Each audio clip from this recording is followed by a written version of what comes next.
দুধ দেয়া গাভীর লাথিও নাকি মজা। তদন্তের আড়ালে ইনফ্যান্তিনোর ফাঁস হওয়া চিঠি আরও একবার প্রমাণ করল ফিফার আর্জেন্টিনা প্রীতি। ভ্রু কুঁচকে নেটিজেনদের সন্দেহের তীর এখন ইনফ্যান্তিনোর দিকে। সত্যিই কি আলবি সেলেস্তেরা বিশ্বকাপ জুড়ে ফিফার সুবিধা পেয়েছিল?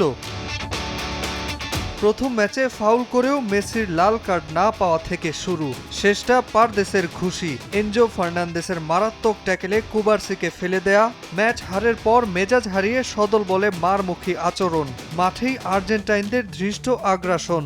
এ কেমন আর্জেন্টিনাকে দেখেছিল ফুটবল বিশ্ব? 2 কোটির বেশি মানুষ আলবি সেলেস্তেদের নিষিদ্ধ করতে অনলাইনে পিটিশন করেছে। বিষয়টা আমলে নিয়ে তদন্তে নেমেছে ফিফা।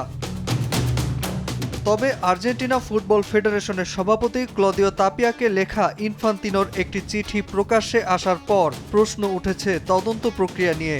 ইনফ্যান্তিনো প্রশংসা করেছেন আলবি সেলেস্তেদের, বলেছেন মাঠে বরাবরই পেশাদারিত্ব দেখিয়েছে লিওনেল স্ক্যালোনির শিষ্যরা। ফুটবলের প্রতি আলবি সেলেস্তেদের আবেগ, নিবেদন আর মাঠের অসাধারণ নৈপুণ্য বরাবরের মতো মুগ্ধ করেছে ফিফা সভাপতিকে। ইনফ্যান্তিনো প্রশংসা করেছেন কোচ ও সমর্থকদেরও।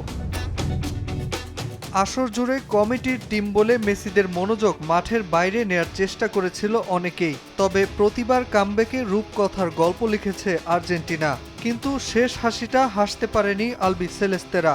ফাইনালের 120 মিনিটে কেবল 2টি অন টার্গেটে শট, 25টা ফাউল করে 5 হলুদ কার্ড আর 1 লাল কার্ড দেখে আর্জেন্টিনা। তবুও আলবি সেলেস্তিদের খেলাকে পেশাদারিত্ব বললেন ইনফ্যান্তিনো, যেখানে আর্জেন্টিনার আচরণ নিয়ে তদন্ত এখনও চলমান।